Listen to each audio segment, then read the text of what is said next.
Welcome to This Explainer. Today, we're unpacking a truly incredible, honestly tear-jerking story documented from the year 2026.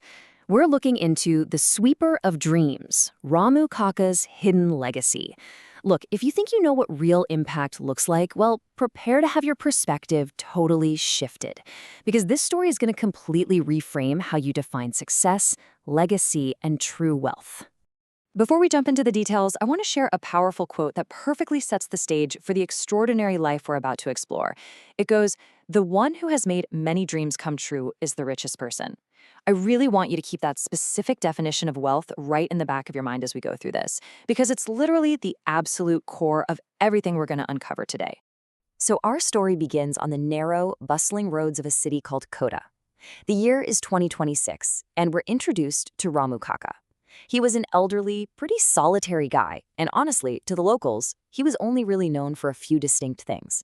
He always wore this old hat, he always had a broom resting on his shoulder, and he rode this super rusty bicycle every single day. He was basically a permanent fixture of the city, just out there sweeping the streets from dawn until dusk. Now, there was a massive stark contrast between how the public judged him and his actual reality. To a lot of people, he was kind of just a target for mockery, you know? Kids would laugh, people would point, and a lot of folks claimed his entire life was just wasted sweeping the streets. But his reality? It was one of quiet, unbreakable dignity. This man worked relentlessly, literally from 4 a.m. until late at night. He never fought with anyone, he never begged, he just did his work in absolute silence and completely brushed off the judgment. Unfortunately, our narrative takes a really melancholic turn on one particularly rainy night. Ramu Kaka falls terribly ill, and tragically, by the time he reaches the hospital, he passes away. And the saddest part? He dies completely alone. No son, no daughter, absolutely zero relatives to mourn him. When the local civil servants finally went to clear out his home, the meager belongings he left behind for the scrap dealer were just heartbreakingly sparse.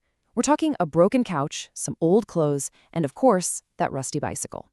To anyone looking on, it seemed like a life that left absolutely no trace.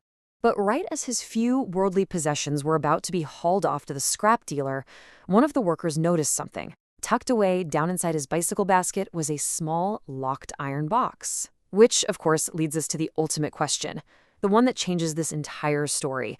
What on earth was hidden inside that tiny, locked box? I mean, why would a man who seemingly had nothing at all have something locked away so carefully? Well, they broke the lock. And no, it didn't reveal a stash of cash or gold or silver. Instead, this heavy, cemetery-like silence just fell over the room. The workers found an absolutely shocking collection of items. There were hundreds of old-school fee receipts, all these worn-out photos of various children, and a mysterious, incredibly thick diary. For a guy who swept streets and seemingly barely survived day to day, this was an astonishing discovery. So the police and the civil servants carefully open up this thick diary, and the very first page holds this cryptic, honestly staggering instruction. It simply read, "If I die, please call these children." And right below that one sentence, a meticulously written list of 63 names. Needless to say, the authorities were entirely baffled by this. Who were these kids, and what could possibly be a street sweeper's connection to them? The true emotional core of this entire explainer hits right on the very next page of that diary. Ramu Kaka had written, "25 years ago, I had a daughter, Gudia."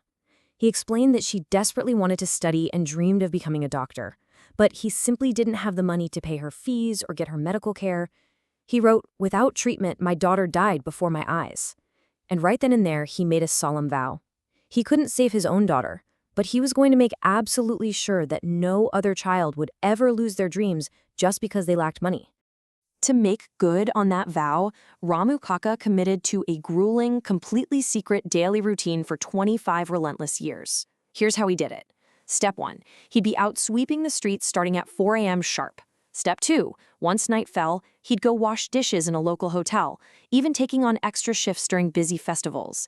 And Step 3, he took every single spare rupee he saved and secretly paid tuition, bought books, and covered hostel fees for poor children, always acting as an anonymous donor. Think about that. For a quarter of a century, nobody had a clue. And the result of that solitary, decades-long sacrifice? It all boils down to one astonishing number: 63. 63 individual human lives completely, utterly transformed by a man they had never even met. So, what did all those anonymous donations actually build? Well, the back of his diary listed their current professions. We're talking doctors, scientists, teachers, police officers, even a pilot. The very city that mocked him, that thought he was just a garbage collector wasting his life away, in reality, he had been quietly engineering the successful futures of 63 highly skilled professionals. It's just mind-blowing. But wait, the mystery wasn't actually over yet. At the very back of this diary, the authorities found a sealed envelope, and written right on the outside was this highly specific, unbreakable condition from beyond the grave. Open this only when these 63 children are together. He had essentially orchestrated one final, grand gathering. Just imagine the incredible scene that played out a few weeks later. The district magistrate manages to track down and summon all 63 of these professionals from all over India, and actually some from abroad, bringing them together in this packed hall in Kota.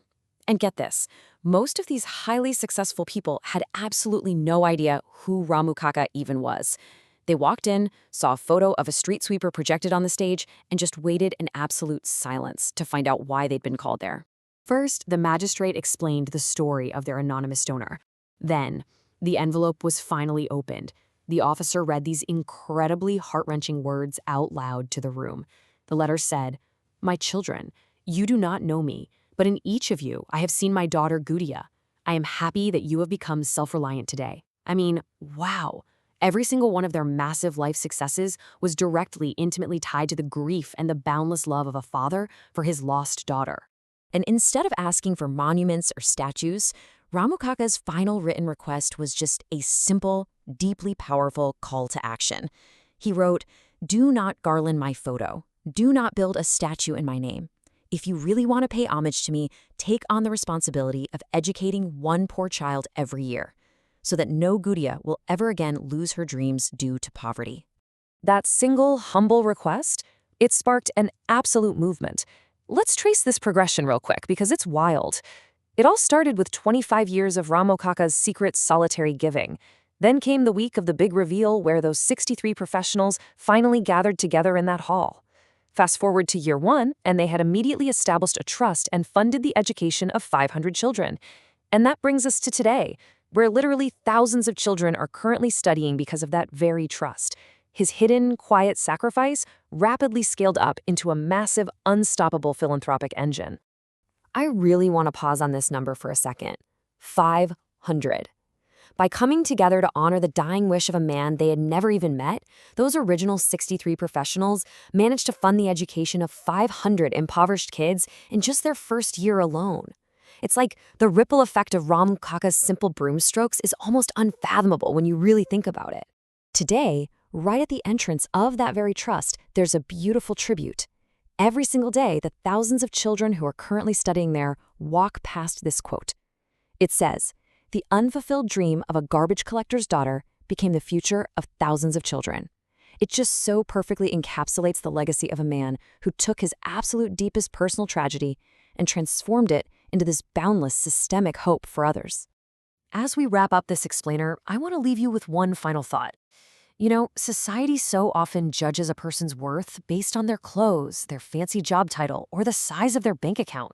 But after seeing the legacy of Ramu Kaka, a simple street sweeper from Kota who built 63 lives from scratch and went on to inspire thousands more, how are you going to define true wealth from now on? Thanks so much for exploring this with me today. And hey, I challenge you to go out there and help make someone else's dream come true.